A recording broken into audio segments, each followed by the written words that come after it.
I often ask myself if I'm good at communicating with other people. I wonder if I effectively express what I want to say, and be worried about offending them because they might misunderstand my point. I am also afraid to socialize because of having social anxiety. When I was a child, I can't afford to be left alone, but there's a huge difference today. Now, as an adult, I was so afraid to be surrounded with other people. I always feel like I don't belong to anywhere, so I constantly isolate myself and enjoy that peaceful moment of mine. But I hope someday, people like me will see themselves being genuinely happy with what we do.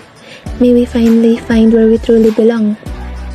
Oh, I think I overshare too much. Anyways, I think these factors are convenient in our latest topic in oral communication, which is communication breakdown.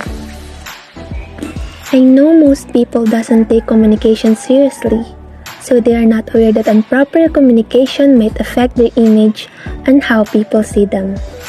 Therefore, we should pay attention on learning the proper ways of communicating to avoid communication breakdown.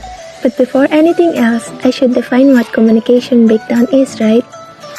Communication breakdown defined as a failure to exchange information, resulting in a lack of communication. 4 types of communication barriers: physical, psychological, cultural, linguistic. What is physical barriers? It is an element or physical feature that serves as a distraction in communication flow. A physical barrier can be either natural or man-made, and it is easily identifiable.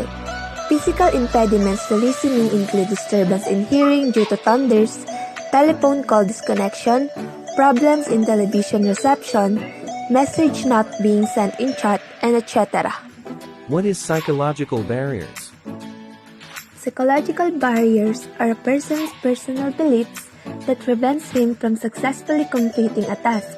It also relates to an individual's emotions, opinions, and status consciousness, all of which have an impact on his capacity to communicate with other people in a positive manner. This includes low self-esteem, overthinking, and etc. In my case, the example are the hindrances that's stopping me to have a perfect communication with other people. I tend to overthink about them hating and criticizing me, and always have that feeling that they were talking bad about me behind my back. What is cultural barriers? Third one is cultural barriers. It is within an organization hampered by cultural obstacles.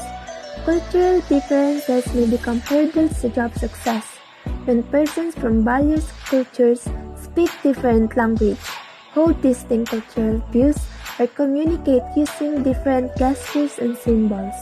What is linguistic barriers? And the last one is linguistic barrier, a language barrier. The figurative phrase used primarily to refer to linguistic barriers to communication. The difficulties in communication experienced by people or groups originally speaking different languages, or even dialects in some cases. Those are the factors that doesn't allow a person to have a pleasant communication with other people. So for us to be able to achieve an ideal flow of communication, we have to consider some things, like always maintain your tone, always put yourself in their shoes so you could have a better understanding about their point of view. Avoid using inappropriate and unfamiliar words. Learn to adjust sometimes because not every person knows your cultures and doings. That is all. I hope you learned from this blog.